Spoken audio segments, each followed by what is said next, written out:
Hello family, welcome back to my YouTube channel. I hope ಎಲ್ಲರೂ ಚೆನ್ನಾಗಿದ್ದೀರಾ ಅನ್ಕೋತೀನಿ. ನಾನು ಚೆನ್ನಾಗಿದ್ದೀನಿ.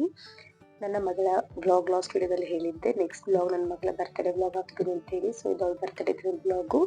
HSR ಗಾಯತ್ರಿ ದೇವಸ್ಥಾನಕ್ಕೆ ಹೋಗಿ ಪೂಜೆ ಮಾಡಿಸ್ಕೊಂಡು ಅರ್ಚನೆ ಮಾಡಿಸ್ಕೊಂಡು ಅಲ್ಲೇ ಇದ್ದ ಒಂದು ಸ್ವಲ್ಪ ಜನಕ್ಕೆ ಚಾಕ್ಲೇಟ್ಸ್ ಎಲ್ಲ ಕೊಟ್ಟು ಬ್ಲೆಸ್ಸಿಂಗ್ಸ್ ತಗೊಂಡು ಡೈರೆಕ್ಟ್ ಮನೆಗೆ ಬಂದ್ವಿ. ಸೊ ಮನೆಗೆ ಬಂದು ಅಡುಗೆ ಪ್ರಿಪ್ರೇಷನ್ಸ್, ಡೆಕೋರೇಷನ್ಸ್ ಎಲ್ಲ ಮಾಡ್ಕೊತಿದ್ವಿ. ಎಲ್ಲ ಫ್ಯಾಮಿಲಿ ಸೇರಿದ್ವಿ. ಅಂದರೆ ನಮ್ಮ ಅಪ್ಪ ಅಮ್ಮ, ಅತ್ತೆ ಮಾವ, ದೆನ್ ನನ್ನ ಫ್ಯಾಮಿಲಿ ರಿಲೇಟಿವ್ ಎಲ್ಲ ಬಂದಿದ್ರು.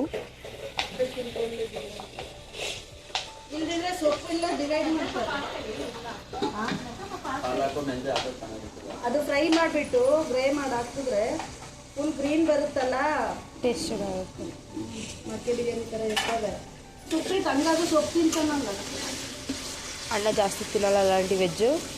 ವೆಜ್ಜ ವೆಜ್ ಅಂದರೆ ನೂರು ದೂರ ಹೋಗ್ತಾನೆ. ಮಗ ಇಬ್ಬರೇ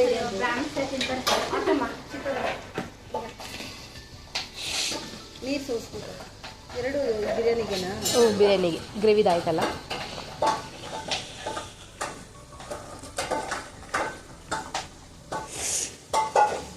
ನಾನು ಒಂದೊಂದು ಕಟ್ಟು ಪಾಲಕ್ ಮೆಂತೆ ಎಲ್ಲ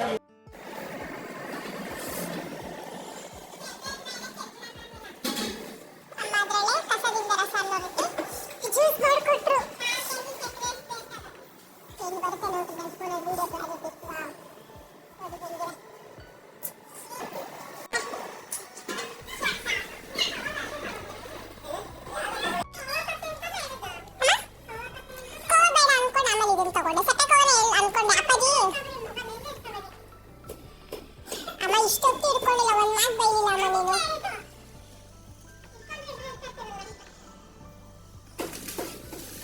ಹಾಕಿ ಸೌದೆ ಸಾಲಲ್ಲ, ಫುಲ್ ತೆಳ್ಳಗಾಗ್ಬಿಡುತ್ತೆ. ಒಂದು ಪಾತ್ರೆ ಹಾಂ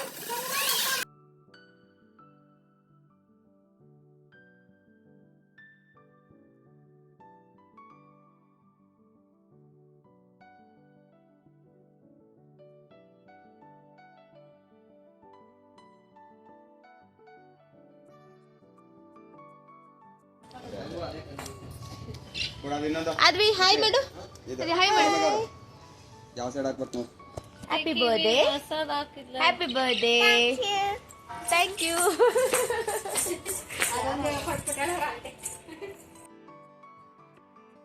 ಪ್ರತಿ ಸತಿ ಮಾಡಿದಾಗ ಈ ಸತಿ ತುಂಬ ಸ್ವಲ್ಪ ಸಿಂಪಲ್ಲಾಗಿ ಮಾಡ್ಕೊಳ್ಳೋಣ ಅಂತ ಪ್ಲ್ಯಾನ್ ಮಾಡಿದ್ವಿ. ಬಟ್ ಅದು ಸ್ವಲ್ಪ ಗ್ರ್ಯಾಂಡಾಗಿ ಆಗೋಯಿತು. ಅಪ್ಪ ಅಮ್ಮ, ಅತ್ತೆ ಮಾವ ಎಲ್ಲ ಸೇರಿ, ಅಪ್ಪು, ಪಾಪು, ನನ್ನ ತಂಗಿ ಎಲ್ಲ ಇದ್ದರು. ಸೊ ಎಲ್ಲರೂ ಸೇರಿ ಬರ್ತ್ಡೇ ಡೆಕೋರೇಷನ್ಸು ಮತ್ತು ಬರ್ತ್ಡೇಗೆ ಅಡುಗೆ ಏನು ಕ್ಯಾಟ್ರಿಂಗ್ ಏನು ವಹಿಸಿರಲಿಲ್ಲ, ನಾವೇ ಮನೇಲಿ ಮಾಡ್ಕೊಂಡಿದ್ದು. ನಮ್ಮ ಓನರ್ ಆಂಟಿ ಮತ್ತು ನಮ್ಮ ಅತ್ತೆ ಮಾವ, ನಮ್ಮಮ್ಮ, ನನ್ನ ತಂಗಿ ಎಲ್ಲರೂ ಸೇರಿ ಎಲ್ಪ್ ಮಾಡಿಕೊಟ್ರು. ಸೊ ಹಾಗಾಗಿ ಫುಡ್ಡು ತುಂಬ ಸಿಂಪಲಾಗಿ ಮಾಡಿದ್ವಿ. ಹೇಗೆ ಅಂದರೆ ಚಿಕನ್ ಬಿರಿಯಾನಿ, ಚಿಕನ್ ಗ್ರೇವಿ, ಹಾಲು ಖೀರು ಅಷ್ಟೇ. ತುಂಬ ಚೆನ್ನಾಗಾಗಿತ್ತು ಟೇಸ್ಟ್ ಕೂಡ. ಅಂದರೆ ಆಂಟಿ ನಮಗೆ ಹೇಗೆ ಅಂತಂದರೆ, ಈಗ ಬೆಂಗಳೂರಲ್ಲಿ ಅವರು ಗೊತ್ತು ಓನರ್ಸ್ ಎಲ್ಲ ಯಾವ ರೀತಿ ಟ್ರೀಟ್ ಮಾಡ್ತಾರೆ ಅಂತ. ಬಟ್ ನಮ್ಮ ಲಕ್ಕಿ ಏನೋ ಗೊತ್ತಿಲ್ಲ, ನಮ್ಮ ಓನರ್ ತುಂಬ ಸ್ವೀಟ್, ತುಂಬ ಅಂದರೆ ತುಂಬ ಹಂಬಲ್ ಪರ್ಸನ್ಸ್. ಸೊ ಅವರೇ ಬಂದು ನಿಂತು ನಮ್ಮ ಜೊತೆ ಹೆಲ್ಪ್ ಮಾಡಿಕೊಂಡು ಮೇಲ್ಗಡೆ ಅವ್ರ ಟೆರೆಸಲ್ಲೆಲ್ಲ ಮಾಡೋದಕ್ಕೆಲ್ಲ ಜಾಗ ಕೊಟ್ಟು, ಫಸ್ಟ್ನೇ ವರ್ಷ ನಾವು ನಮ್ಮ ಮನೇಲೇ ಮಾಡಿದ್ದು. ಸೊ ಇಲ್ಲೇ ಮಾಡ್ಕೊಂಡಿದ್ವಿ. ಅಂದರೆ ನಾವೇನು ಇಲ್ಲಿದ್ದೀವಲ್ವಾ, ಅಲ್ಲೇ ಟೆರೆಸಲ್ಲೇ ಮಾಡಿ ಫುಡ್ಡೆಲ್ಲ ಅರೇಂಜ್ ಮಾಡ್ಕೊಂಡಿದ್ದು. ಸೆಕೆಂಡ್ ಇಯರ್ ಊರಲ್ಲಿ ಮಾಡಿದ್ವಿ.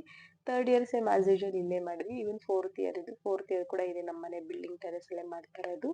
ಸೊ ಓನರ್ ಈ ಥರ ಎಲ್ಲರಿಗೂ ಈ ಥರ ಪ್ರತಿಯೊಂದು ಓನರ್ ಕೂಡ ಎಷ್ಟೊಂದು ಸ್ವೀಟ್ನೆಸ್, ಹಂಬಲ್ ಪರ್ಸನ್ಸ್ ಆಗಿ ತುಂಬ ಎಷ್ಟು ಒಳ್ಳೆಯದಾಗುತ್ತೆ ಅಲ್ವಾ. ಅಷ್ಟೊಂದು ತಲೆನೋವು ಇರೋದಿಲ್ಲ. ಅಂತಂದರೆ ಅದ್ರ ತಕ್ಕಂತೆ ನಾವು ಅವ್ರಿಗೆಲ್ಲ ಕ್ಲೀನ್ ಮಾಡಿ ಮತ್ತು ನೀಟಾಗಿ ಕೊಟ್ಟರೆ ಅವ್ರಿಗೂ ಕೂಡ ಒಂದು ನಂಬಿಕೆ ಇರುತ್ತೆ, ಚೆನ್ನಾಗಿ ನೋಡ್ಕೊತಾರೆ ಅಂತ. ಸೊ ಹಾಗಾಗಿ ಇವಾಗ ಬಲೂನ್ ಡೆಕೋರೇಷನ್ಸ್ ಎಲ್ಲ ಮಾಡ್ತಾ ಇದ್ದೀವಿ. ಆ್ಯಕ್ಚುಲಿ ನಮ್ಮ ಪ್ಲ್ಯಾನ್ ಇದ್ದಿದ್ದೇನು, ಸ್ವಲ್ಪ ನಿಧಾನಕ್ಕೆ ಮಾಡ್ಕೊಳ್ಳೋಣ ಅಂತ. ಹಂಗೆ ನಿಧಾನ ಅಂದ್ಕೊಂಡು 5:30 ಟೈಮ್ ಆಗೇ ಹೋಯಿತು. ನಾವು ಟೈಮೇ ನೋಡ್ಕೊಳ್ಳಿಲ್ಲ. ಡೆಕೋರೇಷನ್ಸ್ ಎಲ್ಲರಿಗೂ 6:30 ಕೇಕ್ ಕಟ್ಟಿಂಗ್ ಅಂತ ಹೇಳಿಬಿಟ್ಟಿದ್ದೆ ನಾನು. ಸೊ ಅವರೆಲ್ಲ ಬರೋ ಅಷ್ಟೊತ್ತಿಗೆ ಮಾಡ್ಕೋಬೇಕು ಅಂತ ಬೇಗ ಹೇಳಿ ಬಲೂನ್ಸ್ ಎಲ್ಲ ಊದಿ ಡೆಕೋರೇಷನ್ಸ್ ಎಲ್ಲ ರೆಡಿ ಮಾಡ್ಕೋತಾ ಇದ್ವಿ. ತುಂಬಾ ಚೆನ್ನಾಗಿತ್ತು. ಅಂದರೆ ಒಂದು ಒಳ್ಳೆ ಎಕ್ಸ್ಪೀರಿಯೆನ್ಸ್ ಈ ಸತಿ. ಯಾಕಂತಂದರೆ ಯಾವ ಸತಿ ನಂಗೆ ಇಷ್ಟೊಂದು ಹ್ಯಾಪಿ ಆಗಿರಲಿಲ್ಲ, ತೃಪ್ತಿ ಆಗಿರಲಿಲ್ಲ ನನ್ನ ಮಗಳು ಬರ್ತಡೇ. ಅದರಲ್ಲೂ ಮದುವೆ ಆದಮೇಲಂತೂ ಈ ರೀತಿ ಎಲ್ಲ ಎರಡು ಫ್ಯಾಮಿಲಿ ಗೆಟ್ ಟುಗೆದರ್ ಆಗಿ ಮಾಡ್ತಾಯಿರೋದೇ ಇನ್ನೂ ದೊಡ್ಡ ಶಾಕಿಂಗ್ ನನಗೆ. ತುಂಬ ಚೆನ್ನಾಗಾಯಿತು. ಎಲ್ಲ ಫ್ಯಾಮಿಲಿ ಮೆಂಬರ್ಸ್ ನಾವು ಯಾರನ್ನೆಲ್ಲ ಇನ್ವೈಟ್ ಮಾಡಿದ್ವಿ ಎಲ್ಲರೂ ಬಂದರು. ಅವರೆಲ್ಲ ಬ್ಲೆಸ್ಸಿಂಗ್ಸ್ ನನ್ನ ಮಗಳ ಮೇಲೆ ಸಿಕ್ಕಿ ನಂಗೆ ತುಂಬ ಖುಷಿ ಆಯಿತು. ಸೊ ನೀವು ಎಲ್ಲರೂ ನನ್ನ ಮಗಳಿಗೆ ಬ್ಲೆಸ್ಸಿಂಗ್ಸ್ ಮಾಡಿ ಒಳ್ಳೆಯದಾಗಲಿ ಅಂತ ಆಶಿಸಿ. ಸೊ ನೋಡಿ ಹೇಗೆ ಡೆಕೋರೇಷನ್ ಮಾಡಿದ್ವಿ, ಯಾರೆಲ್ಲ ಬಂದಿದ್ರು, ದೆನ್ ನಾವು ಯಾವ ರೀತಿ ಸೆಲೆಬ್ರೇಟ್ ಮಾಡಿದ್ವಿ ಅಂತ ನಾನು ಜಸ್ಟ್ ಇದ್ರಲ್ಲಿ ಚಿಕ್ಕದಾಗಿ ಹಾಕಿದ್ದೀನಿ ವ್ಲಾಗ್ನ. ಇಷ್ಟ ಆಯಿತು ಅಂತಂದರೆ ಲೈಕ್ ಮಾಡಿ, ಸಬ್ಸ್ಕ್ರೈಬ್ ಮಾಡೋದನ್ನ ಮರಿಬೇಡಿ. ಆ್ಯಂಡ್ ಬಲೂನ್ ಡೆಕೋರೇಷನ್ಸ್ ಆ ಥರ ಏನಾದರೂ ಆರ್ಡರ್ಸ್ ಇದ್ದರೆ ಸಣ್ಣ ಪುಟ್ಟದು ನಾವೇ ಮಾಡ್ಕೊತೀವಿ. ಯಾಕಂದರೆ ಬಲೂನ್ ಡೆಕೋರೇಷನ್ಸ್ದು ನಾವೇನು ಇವೆಂಟ್ಗೆ ಆ ಥರ ಏನು ಕೊಡೋಕ್ಕಾಗಲಿ. ಈವನ್ ಕ್ಯಾಟ್ರಿಂಗ್ ಅವ್ರಿಗೆ ಕೊಡಲಿಲ್ಲ, ಫುಡ್ಡು ಕೂಡ ನಾವೇ ಮಾಡ್ಕೊಂಡಿದ್ವಿ. ಒಂದು 20-25 ಮೆಂಬರ್ಸ್ ಅಲ್ವಾ, ಸುಮ್ಮನೆ ಯಾಕೆ ಅದಕ್ಕೆ ಬೇರೆ ಕ್ಯಾಟ್ರಿಂಗ್ ಕೊಡಬೇಕು ಅಂತ ನಾವು ಕೊಡೋಕೆ ಹೋಗಲಿಲ್ಲ. ಸೊ ಈ ಸತಿ ಅವಳು ಬರ್ತಡೇ ಸಿಂಪಲಾಗಿ ಮಾಡೋಣ ಅಂತ ಹೇಳ್ಬಿಟ್ಟು ಬ್ಯಾಕ್ಗ್ರೌಂಡ್ ತುಂಬ ಸಿಂಪಲಾಗಿ ಇಟ್ಟಿದ್ವಿ. ಅದು just white and grey balloon ಅಲ್ಲಿ ಮಾಡೋಣ ಅಂತ ಅನ್ಕೊಂಡಿದ್ದು. ಇಲ್ಲೇನಾಯ್ತು, ಗ್ರೇ ನಾವು ಗ್ಲಿಟರ್ ಇರೋ ಥರದ್ದು ಕೇಳಿದ್ವಾ, ಸೊ ಅವ್ರು ಅಂಗಡಿಯವ್ರು ಕೊಟ್ಟರು. ಬಟ್ ಅದೇನಾಯ್ತು, ಗ್ರೇ ಮತ್ತು ವೈಟ್ ಡಿಫ್ರೆನ್ಸೇ ಗೊತ್ತಾಗ್ತಲ್ಲ, ಎರಡು ಒಂದೇ ಥರ ಕಲರ್ ಆಗೋಯ್ತು. ಅದೊಂದು ಡಿಸಪಾಯಿಂಟ್ಮೆಂಟ್. ಅದು ಬಿಟ್ಟರೆ ಎಲ್ಲ ಚೆನ್ನಾಗಿತ್ತು. ಇನ್ನೊಂದು ಕತೆ ಏನಾಯ್ತು ಅಂದರೆ, ಫೋಟೋಸ್ ಎಲ್ಲ ತೆಗೆಯುವಾಗ ರಿಂಗ್ ಲೈಟ್ ನನ್ನ ಹತ್ರ ಇರೋದೇ ಮರ್ತ್ಬಿಟ್ಟಿದ್ದೀನಿ. ಫೋಕಸ್ ಲೈಟು ಹಾಳಾಗೋಯ್ತು, ಅಂದರೆ ಬಲ್ಬ್ ಆನ್ ಆಗ್ತಿರ್ಲಿಲ್ಲ. ಆಮೇಲೆ ಎಲ್ಲ ಮುಗಿದ್ಮೇಲೆ ನೆಕ್ಸ್ಟ್ ಡೇ ನೆನಪಾಯ್ತು, ಅಯ್ಯೋ ರಿಂಗ್ ಲೈಟ್ ಇತ್ತಲ್ಲ ಫೋಟೋಸ್ಗೆ ಅಂತ ಅನ್ಕೊಂಡು. ಆ ಥರ ಕೆಲವೊಂದ್ಸತಿ ಎಡವಟ್ಟಾಗುತ್ತೆ. ಏನು ಮಾಡೋಕ್ಕಾಗಲ್ಲ, ಕೆಲವೊಂದು ಬ್ಯುಸಿಗಳಲ್ಲಿ ನಮಗೆ ಗೊತ್ತಾಗೋದಿಲ್ಲ ನಮ್ಮ ಹತ್ರ ಏನೇನು ಐಟಮ್ಸ್ ಇದೆ, ಯಾವಾಗ ಏನು ಯೂಸ್ ಆಗುತ್ತೆ ಅಂತಲೇ ನಿಜವಾಗ್ಲೂ ನೆನಪಿಗೆ ಬರೋದಿಲ್ಲ. ಆ ರೀತಿ ಆಗಿಬಿಡುತ್ತೆ. ನನಗೆ ಫುಲ್ ಟೆನ್ಷನ್ ಆಗೋಯ್ತು, ಅಯ್ಯೋ ಟೈಮ್ ಆಗ್ತಾಯಿದೆ, ಇನ್ನು ಡೆಕೋರೇಷನ್ಸ್ ಇಲ್ಲೆಲ್ಲ ಬಂದುಬಿಟ್ರೆ ಏನಪ್ಪ ಮಾಡೋದು ಅಂತ. ಬಟ್ ಎಲ್ಲ ಆನ್ ಟೈಮ್ಗೆ ತುಂಬ ಚೆನ್ನಾಗಿ ತುಂಬ ನೀಟಾಗಾಯಿತು. ನನಗೆ ಅದನ್ನು ತುಂಬ ಖುಷಿ ಆಯಿತು. ಅಟ್ ದ ಸೇಮ್ ಟೈಮ್ ಅಮ್ಮ ಮತ್ತು ಅತ್ತೆ ಎಲ್ಲ ಸೇರ್ಕೊಂಡು ಆ ಕಡೆ ಅಡುಗೆ ಎಲ್ಲ ಫಿನಿಶ್ ಅಪ್ ಆಯಿತು. ವೆಜ್ ಕೂಡ ಮಾಡಿದ್ವಿ. ವೆಜ್ ಬಿರಿಯಾನಿ ಮಾಡಿಬಿಟ್ಟು ಸ್ವಲ್ಪ ರಾಯ್ತ ಮಾಡ್ಕೊಂಡಿದ್ವಿ. ತುಂಬಾ ನೀಟಾಗಿ ಶಿಸ್ತಾಗಾಯಿತು. ನನಗೆ ತುಂಬ ಹ್ಯಾಪಿ ಆಯಿತು ಈ ಸತಿ ಬರ್ತಡೇ ನನ್ನ ಮಗಳದು. ಸೊ ನೀವೆಲ್ಲ ನನ್ನ ಮಗಳ ಬರ್ತಡೇಗೆ ವಿಶೇಷ ತಿಳಿಸಿ. ಸೊ ಹಾಗಾಗಿ ಈ ಸತಿ ಅವಳಿಗೆ ರಿಟರ್ನ್ ಗಿಫ್ಟ್ಸ್ ಎಲ್ಲ ಪ್ಲ್ಯಾನ್ ಮಾಡಿದ್ದೆ. ಅಂದರೆ ಬಂದಿರೋ ಗೆಸ್ಟ್ಗೆ ಕೊಡೋಕ್ಕೆ ರಿಟರ್ನ್ ಗಿಫ್ಟ್ಸು, ಚಾಕ್ಲೇಟ್ಸು ಆ ಥರ ಎಲ್ಲ ಪ್ಲ್ಯಾನ್ ಮಾಡಿ ಕೊಟ್ಟಿದ್ವಿ. ಅವಳಿಗೂ ತುಂಬ ಹ್ಯಾಪಿ ಆಯಿತು. ಅವಳಿಗೆ ಏನಂತಂದರೆ, ಇವಾಗ ಅವಳಿಗೆ ಬುದ್ಧಿ ಬರ್ತದೆ. ಇವಾಗ 4 ಇಯರ್ಸ್ ಅಲ್ವಾ, ಇವಾಗ ಗೊತ್ತಾಗ್ತದೆ ಬರ್ತಡೇ ಅಂದರೆ ಏನು, ಕೇಕ್ ಕಟ್ಟಿಂಗ್ ಅಂದರೆ ಏನು ಆ ಥರ. ಈ 3 ಇಯರ್ಸ್ ನಾವು ಏನು ಮಾಡಿದ್ವು ಅದಕ್ಕಿಂತ ಈ ವರ್ಷದ ಅವಳಿಗೂ ಸ್ಪೆಷಲ್ ಅನಿಸ್ತು, ನಮಗೂ ಸ್ಪೆಷಲ್ ಅನಿಸ್ತು. ಖುಷಿ ಕೊಡ್ತು ಎಲ್ಲರಿಗೂ. ಅದೊಂದೇ ರೀಸನ್. ಮಕ್ಳು ಖುಷಿನೇ ನಮ್ಮ ಖುಷಿ ಅಲ್ವಾ. ಆ್ಯಕ್ಚುಲಿ ಹೇಳಬೇಕು ಅಂದರೆ ನಮ್ಮ ಲೈಫಲ್ಲಿ ನಮ್ಮ ಲೈಫಲ್ಲಿ ಬಂದಮೇಲಿಂದ ನಮ್ಮ ಎಂಟೈರ್ ಲೈಫ್ ಸ್ಟೈಲೇ ಚೇಂಜ್ ಆಗೋಯ್ತು. ಅಂದರೆ ಅವಳು ಬರೋಕ್ಕೂ ಮುಂಚೆ ಇದ್ದಿದ್ದಕ್ಕೂ ಅವಳು ಬಂದಮೇಲೆ ನಾವು ಈಗಿರೋದಕ್ಕೂ ತುಂಬ ಡಿಫ್ರೆನ್ಸ್ ಇದೆ. ಸುಮ್ಮನೆ ಹೇಳಲ್ಲ ಹೆಣ್ಮಕ್ಳು ಇರಬೇಕು ಮನೆಗೆ ಅಂತೇಳಿ. ಸೊ ಹೆಣ್ಮಕ್ಳು ಅನ್ನೋ ಒಂದು ತಂದೆಗೆ, ತಾಯಿಗೆ ಹೆಣ್ಮಗು ಅನ್ನೋದು ತುಂಬ ಎಷ್ಟು ಒಳ್ಳೆ ಇದು ಅಂತಂತ ಹೇಳಿದ್ರೆ, ಗಿಫ್ಟ್ ಅಂತಂದರೆ ದೇವ್ರು ಕೊಟ್ಟಿರೋ ಗಿಫ್ಟು ನಮಗೆ ಇವಳು. ಸೊ ಹಾಗಾಗಿ ನನಗೆ ನನ್ನ ಮಗಳಂತಂದರೆ ತುಂಬ ಸ್ಪೆಷಲ್ ನನ್ನ ಲೈಫಲ್ಲಿ. ನನಗೆ ಆಗಲಿ ಅವ್ರ ಅಪ್ಪಗೆ ನನಗಿಂತ ಜಾಸ್ತಿ ಸ್ಪೆಷಲ್ ಅವ್ರ ಮಗಳು ಅಂದರೆ. ಅವಳದು ಅಂತ ವಿಷಯ ಬಂದರೆ ಯಾವುದೇ ರೀತಿ ಯೋಚನೆ ಮಾಡಲ್ಲ, ಸೆಕೆಂಡ್ ಸ್ಟೆಪ್ ಕೂಡ ತಗೊಳ್ಳಲ್ಲ. ಏನೇ ಇತ್ತು ಅಂದ್ರೆ ಮಾಡ್ಬಿಡ್ಬೇಕು ಆ ರೀತಿ ಅವ್ರಿಗೆ. ಸೊ ತುಂಬ ಹ್ಯಾಪಿ ಆಗುತ್ತೆ. ಅದ್ವಿ ಹಾಯ್ ಮಾಡು, ಹಾಯ್ ಮಾಡು. ಯಾವ ಸೈಡ್ ಹಾಕ್ಬೇಕು ನೋಡಿ. Happy birthday, happy birthday, thank you.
ಹಾಗೆ ನಿಮಗೆಲ್ಲ ಏನು ಒಪಿನಿಯನ್ ಇದೆ ಹೆಣ್ಮಕ್ಳ ಬಗ್ಗೆ ಅನ್ನೋದನ್ನ ನನಗೆ ಕಮೆಂಟಲ್ಲಿ ತಿಳಿಸ್ಕೊಡಿ. ಆ್ಯಂಡ್ ಕೊನೆವರೆಗೂ ವಿಡಿಯೋ ನೋಡಿ, ಮಿಸ್ ಮಾಡಬೇಡಿ. ಆ್ಯಂಡ್ ಕೇಕ್ ನಾನು FP ಕೇಕಲ್ಲಿ ಕೊಟ್ಟಿದ್ದೆ ಅಂತ ಹೇಳಿದಲ್ಲ ಆರ್ಡರ್, ಅವರು ಕೂಡ ತುಂಬ ಚೆನ್ನಾಗಿ ಮಾಡಿದರು. ಅದು ಕೂಡ ನಾನು ಬ್ಲಾಗಲ್ಲಿ ಹಾಕಿದ್ದೀನಿ, ಕೇಕ್ ಹೇಗೆ ಬಂದಿತ್ತು ಅಂತ ಅಂದ್ಬಿಟ್ಟು ನೋಡಿ ಚೆಕ್ ಮಾಡಿ. ರೈನ್ಬೋ ಥೀಮ್ ಕೊಟ್ಟಿದ್ದು, ರೈನ್ಬೋ ಥೀಮ್ ತುಂಬ ಚೆನ್ನಾಗಿ ಮಾಡಿಕೊಟ್ಟಿದ್ರು. ಟೇಸ್ಟು ತುಂಬ ಚೆನ್ನಾಗಿದೆ. ಕೆಲವೊಂದ್ಸತಿ ಏನಾಗುತ್ತೆ ಬೇರೆ ಕಡೆ ಎಲ್ಲ ಕಲರಿಂಗ್ ಹಾಕಿರ್ತಾರಲ್ಲ ಅದು ಫುಡ್ ಕಲರಿಂಗ್ ಸ್ಮೆಲ್ ಅಂದರೆ ತುಂಬ ಕಹಿ ಕಹಿ ಫೀಲ್ ಎಲ್ಲ ಬರುತ್ತೆ. ಬಟ್ ಇದು ಆ ಥರ ಎಲ್ಲ ಏನೂ ಇಲ್ಲ, ತುಂಬ ಚೆನ್ನಾಗಿ ಮಾಡಿಕೊಟ್ಟಿದ್ರು. ಸೊ ನೋಡಿ, ಇದು ನಾವು ಆದ್ವಿ ಇವೆಂಟ್ಸ್ ಅಂತ ಅಂದ್ಬಿಟ್ಟು ಸಣ್ಣದಾಗಿ ಅಂದರೆ ಲೈಕ್ ಪಾರ್ಟ್ ಟೈಮ್ ಥರ ಮಾಡ್ಕೊಂಡಿದ್ದೀವಿ. ಯಾವುದಾದ್ರೂ ಸಡನ್ನಾಗಿ ವರ್ಕ್ ಬಂತು ಅಂತಂದರೆ ಸಣ್ಣ ಪುಟ್ಟ ಆರ್ಡರ್ಸ್ ಬಂದರೆ ತಗೋತೀವಿ. ಬರ್ತ್ಡೇದಾಗಿರ್ಬೋದು, ಇನಾಗ್ರೇಷನ್ಸ್ ಆಗಿರ್ಬೋದು, ಆಫೀಸ್ ಫಂಕ್ಷನ್ಸ್ ಆಗಿರ್ಬೋದು.